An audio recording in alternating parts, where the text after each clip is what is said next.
Greetings everyone, this is me again, Zara Pazak. Come to help Muslims leave Islam. See this, the proof from the Quran ayats. The topic of this live stream is, can a true prophet please his disbelieving wives? We're first going to see through the Quran ayats because the Quran is the first and foremost. Then the hadiths and tafsirs. If the tafsirs and hadiths go against Quran ayats, you cannot accept them, right? This is what is told to you through Prophet Muhammad also. Sunnis, Shias, both. All Muslims know this very well. So working it out like I have through the Quran ayats that no, Prophet Muhammad cannot go now pleasing his disbelieving wives. As we're told in Surah Tahrim, ayat 1, he does, seeking to please your wives, prohibiting himself what Allah has made lawful for him. So reading the ayat, Surah Tahrim, ayat 1, O Prophet, why do you prohibit yourself from what Allah has made lawful to you, seeking to please your wives? And Allah is all forgiving, most merciful. Right, so just cleaning my screen here a little bit. Okay, so seeking to please his wives when his wives have become what? Disbelieving wives. Now, not they're Mu'minin, yes, in Surah Azab, but here they've annoyed him, and I'll show you how annoying Prophet Muhammad puts a curse on you. Allah puts a curse on you in Surah Azab. So now, starting from Surah 7, ayat 203, and when you, O Muhammad, do not bring them a sign, they say, why have you not contrived it? Say, I only follow what is revealed to me from my Lord. I only follow what is revealed to me from my Lord. This would mean that he follows in his life, he does everything that is revealed to him from his Lord. Please correct yourself, Sunni Muslims too, if you think that in his domestic life he can do otherwise. Okay, my other charger, the headphones is charged, so I'm going to try and connect the other headphone. Mic is better. Oh, sorry, excuse me. Just give me a moment, please. Sorry about this. Let's see if it connects to this phone.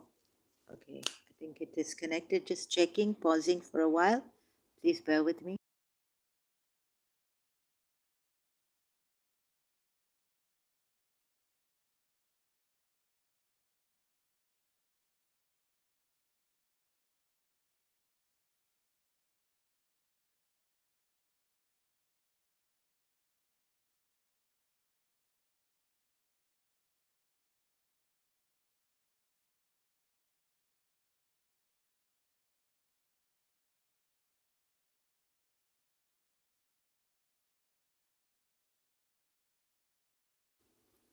Okay, it's a good thing I checked. I'm back because it wasn't connected to this.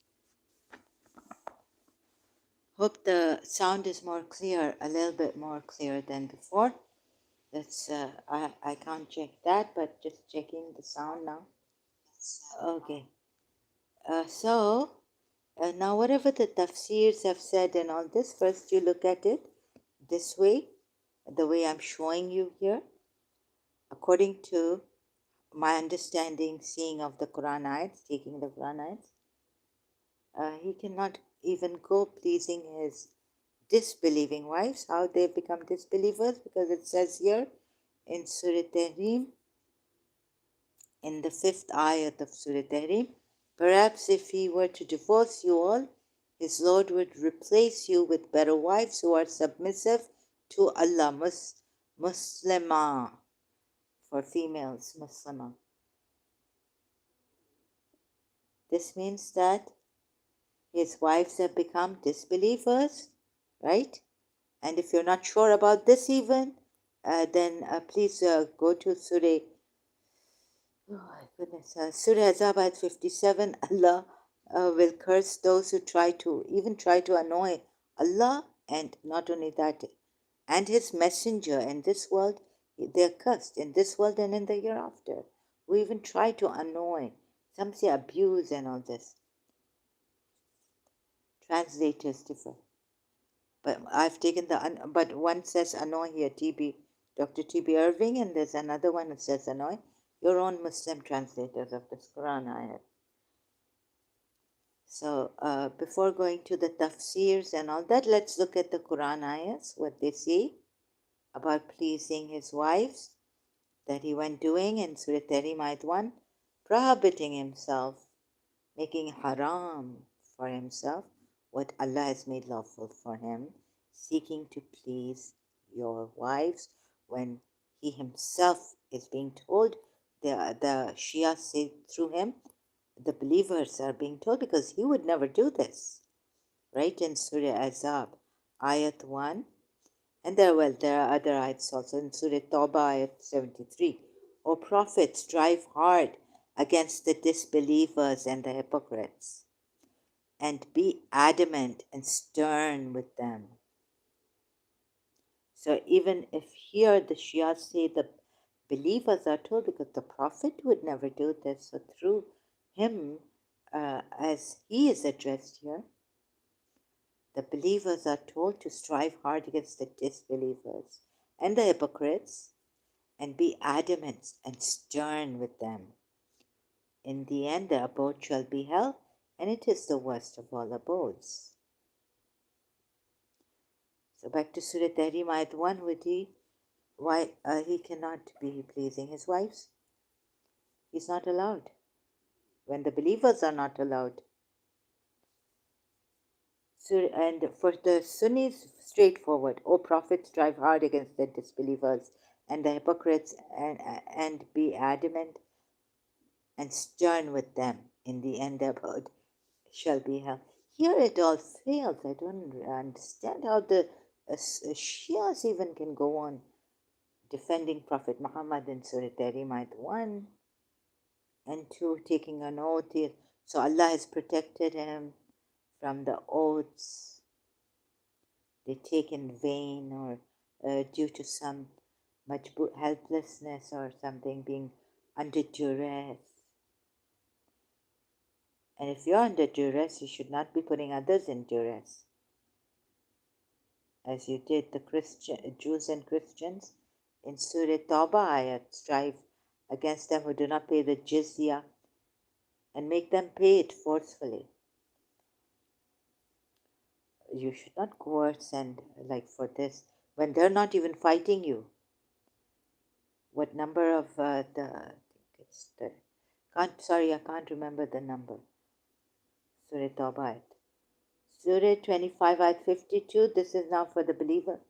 So do not obey the disbelievers and strive against them with the Quran, a great striving. So here it uses the Quran. I haven't looked at the proper translation, but strive against them with the Quran, with the ayats or with the Quran, great striving. First of all, the Quran not in written form. If it says kitab or something, then what is kitab? Because at that time, was it fully written? I don't think so. So, God knows. Anyway, so strive. So do not obey the disbelievers and strive against them with the Quran and a great striving. Now I'm striving with the Quran. I'm showing you all the tafsirs that have come to you from Sunni and Shias about Surah Tahrim ayat 1 are all futile. You can read them, definitely, yes, do your research. Be the alim, as the Quran says. Do your own research. So then we annoying the messenger or the prophet, like this messenger. A curse is on you. Surah Azab 57. And these wives have become now disbelievers at this time. When they were annoying him, that's why they made him, or even if they put duress on him, to prohibit himself what Allah has made lawful to him. I read the tafsir, doesn't come to duress. When he's a prophet, he can, Allah can send wahi, ayat immediately to warn them, as he has warned them here. But unfortunately, after the Prophet prohibited himself from what Allah has made lawful for him, pleasing his wife, seeking to please his wives. Right? So wahi is coming on him, should have come to tell him how to now warn the wives, deal with them, separate from them, take time out. Things like that, right? So, O believers, do not forbid the good things which Allah has made lawful for you. Surah Maida 87. Then to the Jews, Christians, whoever, Surah Baqarah 44. If you don't understand what I'm trying to say and you haven't read the previous ayats, you would not understand that this is against the Jews.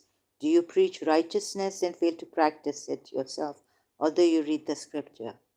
Do you not understand? Although you read the scripture, right? Or you're reciting the scripture, why do you preach righteousness and fail to practice it yourself? So what he's done in Surah Tahrim Ayat 1 is what in such a circumstance, a condition like this could come. This is what your prophet has done. So do you preach righteousness and fail to practice it yourself? Telling the believers, being so strict, don't even call for peace, being faint-hearted. Things, oh believers, why do you, and about this also, like I've given the ayats, right? So do not obey the disbelievers and strive against them with the Quran, a great striving. So why hasn't revelation come down on him at that time? Against his disbelieving wives. Because at that time, they become disbelievers. The moment they annoy, they become disbelievers. Do you understand this? Surah 9, Ayat 73 also says to the Prophet, O Prophet, strive hard against the disbelievers and the hypocrites, and be adamant and stern with them. In the end, their abode shall be hell, and it is the worst of all abodes. How can he go pleasing his wives, prohibiting himself for them what Allah has made lawful, saying that they were annoying me, and if they were annoying you, then the curse of Allah is on them. Surah Azab 57, Allah will curse those who try to annoy Allah and His Messenger. Messenger or Prophet, even as a Prophet to Hafsa and Aisha, any al-Mu'mineen, you see, he's a Prophet, he's a Messenger, so they called him, oh Apostle, they addressed him as, oh Apostle of Allah. I can show you a hadith from the Sunni. Aisha calls him Apostle of Allah, not Muhammad as her husband.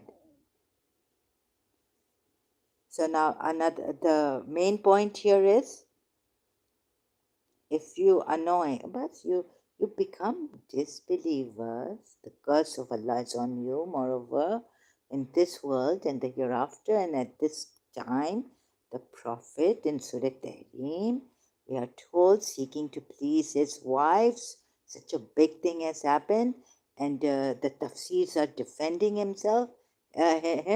against even the Quran ayats which say, do not go pleasing anyone. Now the ayat comes. Even this ayat, right?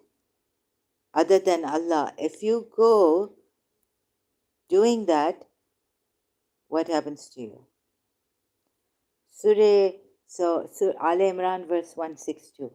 So is one who pursues the pleasure of Allah like one who brings upon himself the anger or wrath of Allah and whose refuge is hell. And wretched is the destination.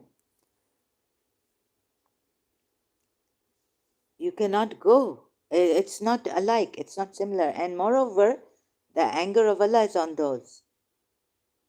So is one who pursues the pleasure of Allah like one who brings upon himself the anger. Meaning, what does this mean? Pleasing anyone other than Allah is gaining a wrath of Allah on you, and your refuge is hell. Then if you're going to say another thing, the Shias would say that, oh, he was so good as a husband trying to please his wife. Wait a minute. Surah Tawbah 24. You can't, not allowed to love believers, not allowed to love your spouses, wives in the case if the male, if you are a male, more than striving in the way of Allah, right? Struggling in his way, Allah's way. So Surah Tawbah 24, say, O Prophet, if your parents and children and siblings and spouses, depending on whether you're male or female, wife or husband, and extended family, and the wealth you have acquired and the trade you fear will decline with the homes you cherish. If all these are more beloved, of course you can love them, but more beloved to you than Allah and His Messenger and struggling in His way. No, we can. You see, so that also point fails. If it's coming from the Muslim tafsirs, Islamic tafsirs, Shia Sunni, it fails. No, he had to please his wives. No, even Muslims are not allowed to love their wives more than Allah and His Messenger. And what is struggling in His way? If you become disbelievers, O Prophet, strive hard against the disbelievers and the hypocrites, and be adamant and stern with them. In the end, the abode shall be hell, and it is the worst of all abodes. Surah 9, Ayat 73. Then again, not addressing directly to the Prophet, but Surah 25, Ayat 52 says, do not obey the disbelievers and strive against them with the Quran, a great striving.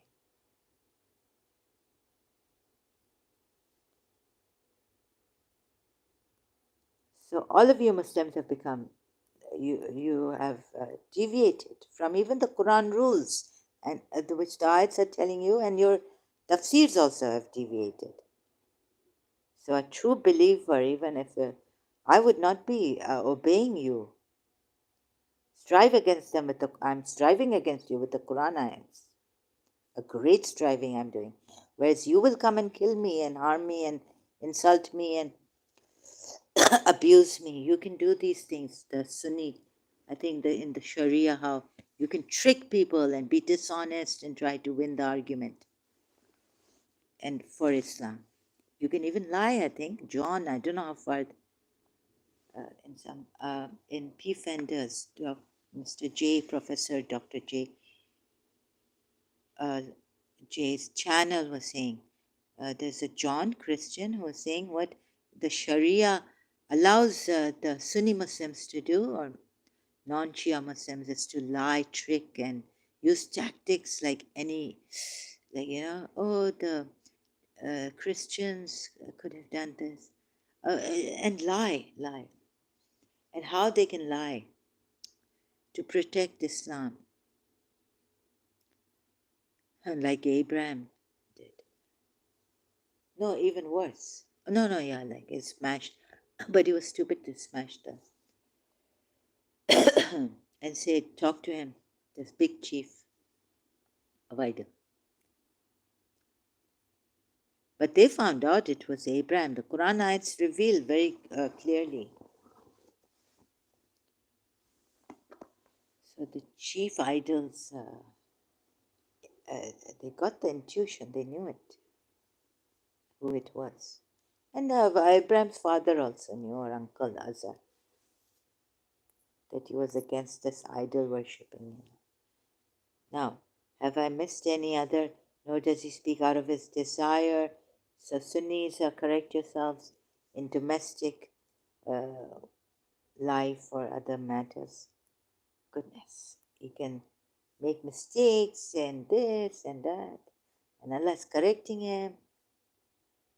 No, such a strict, he should not be making mistakes. Surah 7, ayat 2 or 3. Say, I only follow what is revealed to me from my Lord. This implies that whether in his domestic life or in his, and even with the swajas, his wives. And he can't make a mistake. He only follows what is revealed to. Say, I only follow what is revealed to me from. So do not make this a joke that you have made. And Prophet Muhammad has made it. That's why you have made it. No prophet should hold back anything of spoils. So the reason why I put Ali Imran verse 161 is to tell you that it talks about the prophet, and then it says, and what does this really mean? So is one who pursues the pleasure of Allah. So look at it from all sides, even the prophet's side. Like the prophet is only supposed to pursue the pleasure of Allah, not the wrath, right? No way can we even dream about that. But that's what he's done. In Surah Tahrim ayat 1, we are told seeking to please his wives. Now, after having mentioned the Prophet not defrauding, not being a fraudster, defrauding, he will bring along whatever he has been withholding on resurrection day. So leave him alone, even if he's a false prophet. No prophet should hold back anything of spoils. But anyone who defrauds someone else will bring along whatever has been withholding on resurrection day. Oh God. On resurrection day, then here there's no punishment. Whereas if you make mischief on land, your opposite sides, I mean, this could happen. You could be expelled. Depends on how grave your crime is. Remember that ayat from the Quran. But if you go against Allah and the Prophet and your conditions, and if you do mischief on land, or if you just do mischief, there are 3 types of ways you will be dealt with in that ayat. 3, I think, if I'm not mistaken. So is one who pursues the pleasure of Allah, like one who brings upon himself the anger. There's a black and white here. There's no gray, right? Like you can stay. There's no gray. Either you pursue the pleasure of Allah or not. Then, if you don't pursue the pleasure of Allah, like one who brings upon himself the anger, wrath of Allah, and whose refuge is hell. Right? Surah Tahrim ayat 1, he was seeking to please his wives. Mardata means pleasing. Surah Fajr ayats in the end, you see Raziyatul Marziya. So God is, the Prophet is pleasing, seeking to please his wives. So on this in Surah Tahrim right now, more than why do you and this also, but more like explaining, seeking to please your wives. Both are very, very important, very, very grievous crimes, I think. Prophet himself has done. He should be more, when, you see, my father told me, yes, it's right, logically, that the Shias who sin now will be punished twice. Like about the wives, we are told. Right? If you are open, if this thing to open lewdness, what happens? Double punishment for you. Already Allah has warned you now, and a prophet doing this. Double punishment for Mu'mineen if any no, what is it? If they are found to do open lewdness, be promiscuous openly doing indecent acts. Double punishment. So the law becomes stricter for how high your understanding, your akal has developed to as a believer. You should be God conscious. Prophet Muhammad should have been really God conscious. O believers, do not forbid the good things which Allah has made lawful for you, and do not transgress. Indeed, Allah does not like transgressors, whether command or whatever. So I came the other way then, pleasing his wives. The Sunni tafsirs disagree with me. Of course they're going to. They're not going to agree with me because it's in their interest not to agree with me.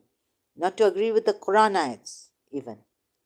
They've put the Quran behind them for this, to defend Prophet Muhammad, seeking to please. The curse they don't see is on those who do not pursue the pleasure of Allah. Missing Surah Al Imran 3, Surah 3, Al Imran, Ayat 162. Chucking it out against Surah Tahrim, Ayat 1, seeking that part, seeking to please his wife, Prophet goes. You see? So you start to repent, right? And leave Islam. But you Muslims, have some integrity. But you will be punished by your life. Einstein even said, what goes, no, every action has a reaction. And if the thing you believe in and subject others to, and impose your religion on others and say to others, life will one day, even after death, you will be punished so severely the way you believed others should be punished. Apostates should be punished. Those who insult the Prophet should be punished. And all this. Now when I'm showing you that this is a false prophet, so be honest.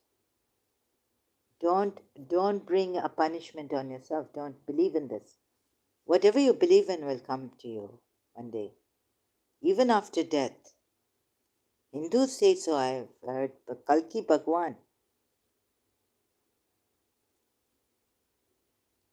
So I have believed also. If that's your thing, like one day, yeah, many times on the roof, contemplating, or in the bedroom,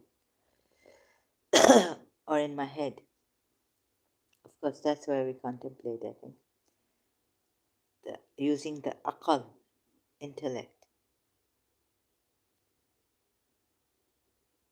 So now this, no prophet should hold back anything of spoils. So, I just read part. And so, going to Al Imran verse 162, so is one who pursues the pleasure of Allah. This means the Prophet, Allah is saying moreover that, no prophet should hold back anything of spoils, the previous side. And anyone who defrauds, it's only the spoils of war seems like then every soul will be repaid. So the Prophet only goes pursuing the pleasure of Allah. No prophet should hold back anything, and anyone who defrauds. So there was amongst your people, your own, the Sahabas of Prophet Muhammad, some of them said that he's stolen some red, I don't know what, underwear or something. God knows. What he has stolen and taken it. So say the spoils of war are for Allah, and he can take it without, like, why does he have to tell the Sahabas and all that I'm taking this, right? No. In this, Shias will say, why does he have to? Because the spoils of war, they will decide Allah, and what Allah and the Messenger have decided. He's not answerable to the believers. He's you can't question this man, this prophet and the Messenger, right? He feels he's only answerable to Allah, and he's a true prophet. Even Allah is like saying, "Oh, prophet, no, no, you can, of course, you can. What you can do is you can prohibit. Why are you prohibiting when Allah has made lawful Maria the Coptic, the honey for you, and Zainab bin Josh, right? Like that, the Muslims, both Shias and Sunnis, say this about Surah seeking to please his wife, said that because he was under duress, Allah, बेचारे का सबर खत्म हो गया था. Poor prophet, like his faith. Ah, for the sake of thy Lord, do thou endure patiently. What ayat is that, huh? And give me no respite. Do they have hands by which the idols have hands by which they can strike? Do they have a mouth by which they speak, ears by which they hear?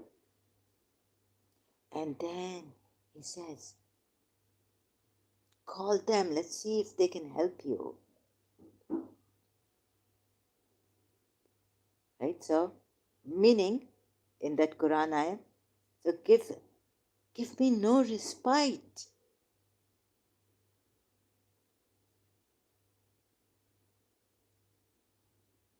थोड़ा सा wives किया इस पे जादू नहीं किया, right? इसने जादू किया था उस पे, जैद पे. मैंने एक वीडियो देखा. He has done, like, Zed's thing was not working properly. Zed became impotent, or it was, God knows, hurting him or what, going to Zainab bin Josh. See, Asli Nabi or which video and which video? Lord, what he did to Zed. After hearts turning, this he took Zed's one. और आप लोगों को बोल रहा है कि, what a terrible, disgusting, that you have brought up this person as your adopted son. He gets married. Allah has made it easy for you believers. Now your divorced sons, adopted sons' wives, you can marry. Sick. In the beginning, how did you treat them affectionately? That's why I wouldn't be surprised if even a Shia, like, because Shia told me that yes, this is allowed. Oh, so if I was pouring affection out on the video cameras, my birthday movie going to Dubai, and Dadi seeing it, my grandmother, and ooh, the day what something can happen. So because the Shias also, they treat their like a adopted child, but then, and imagine the adopted son is married, right? And you're treating the adopted son's wife as your daughter-in-law. No, you're not. At least in treatment. But because it's not blood, what? Oh my goodness. Right? Terrible. So what you can do, oh my God, so feelings change. ये दुनिया के बदलते रिश्ते. लेकिन एक rule, आपने treat किया है ना अपने अडॉप्टेड सन की वाइफ को एज डॉटर इन लॉ, फिर आप ही शादी करें father in law. After he divorces, oh yes, it is allowed. Like how? इंसान बस ये वो even my Shia, terrible. Can you believe this? Right? So it has been like you treat the adopted son. No, how do you treat him as a stranger? Then how is he in your house? Then your daughters, your own blood daughters, have to do hijab, right? Okay, but at least a little bit, or no? You treat him like a friend. Then he should have when he gets married, he should have a different house or something. But okay, so sorry, excuse me. So your friends, um, and what do you do? 'Cause I was told that you can. It's not like adoption. It's like no, I wasn't told it's not like adoption, but it's like so when said that. So what he so regarding believers regarding the wives of the adopted sons. अच्छा इधर तो adopted son लिखा है ठीक है oh. One does not know when the feeling will come. It's a sudden change, like if the adopted son, yes, the adopted sons, when they have ended from them necessary formalities, and is the command of Allah ever accomplished. Not so haram, mafu. Yeah. And so ended from her said necessary for the people while Allah has more right that you should fear him. Yes. So when and the Shias give such tafsirs to defend this person, yeah? Holy Prophet, this devil. But you conceived within yourself. Yes, you're not allowed to. The other ayat says conceal. In Surah, I think in Surah Baqarah I found. And then what you do is start to marry. Yeah, your feelings can change, like get attracted to your adopted son's ex-wife.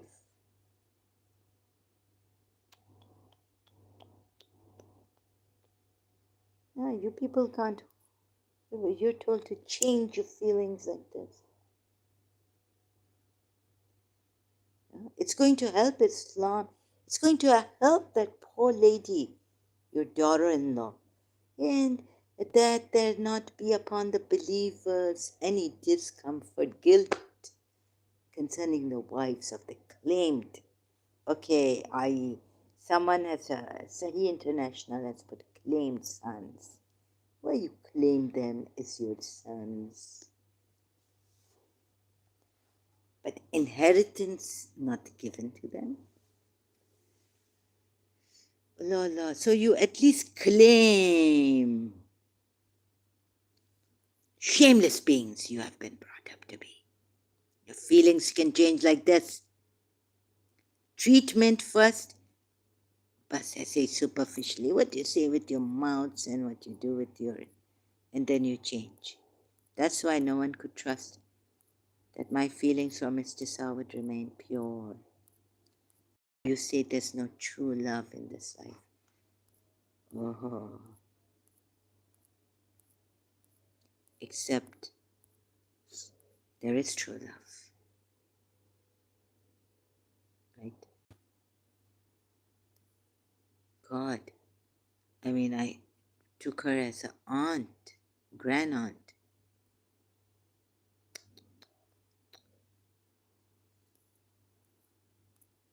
Okay, so this also.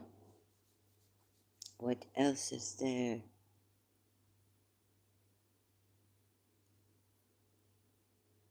Huh? Allah spares believers the trouble. Oh my God, don't tell me another ayat has come up. Contradiction. Huh? What's this? Allah sufit. Oh, what does it say? And not they obtained any good, and sufficient is Allah for the believers. Sorry. I mean, T.B. Irving has put, Allah spares believers the trouble of fighting because Allah won them without, they ran away, or something like this, from the battlefield. I don't know what the situation is behind behind this ayat. Some believers are men who are sincere in what they pledge to Allah, while others have already fulfilled their mortal duty, and still others are waiting. They have not changed in the least. No, no, change is good. Please change. Right?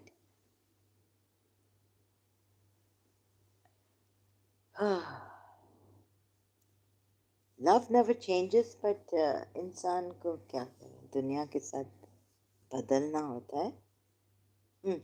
Just being very naughty here. Oh, sorry. Oh, I had enough. When believers saw the coalition, oh, good. This is what Allah and God and His Messenger promised us. That they would, what? That they would fight you. Allah and His Messenger have told the truth. It merely increased them in faith and submission. Increasing in submission. That is good. Oh, increasing in submission is good. In Allah, God's Messenger, you have a fine model.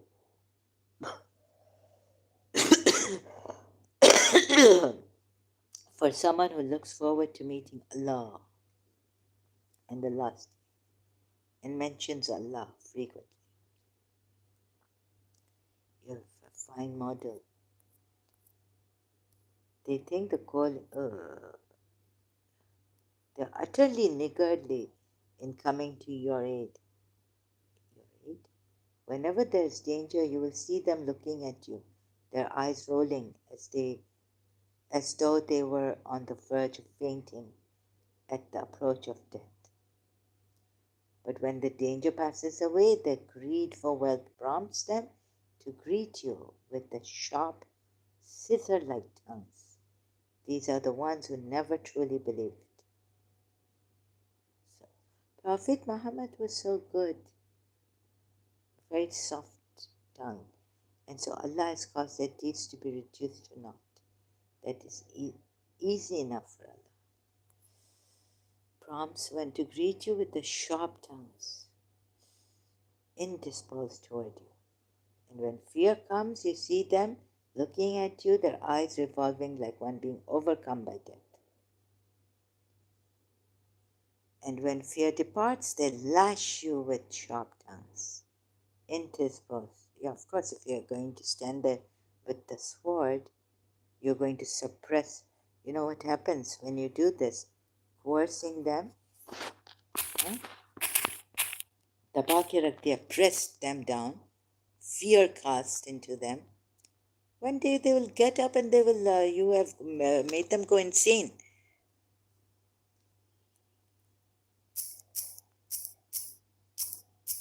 What's the surah called? Oh.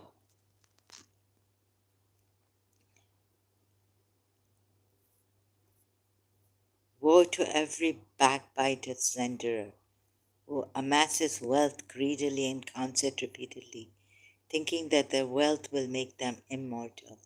Not at all. Such a person will certainly be tossed into the crusher.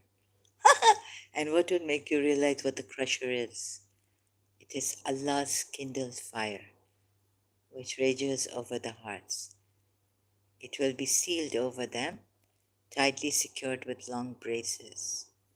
They'll say, here someone was doing a majlis saying that if you see, those who lash out, woe to every backbiter slanderer. So what is the effect of this in society, of a backbiter and slanderer? To an individual also, I think they were trying to say.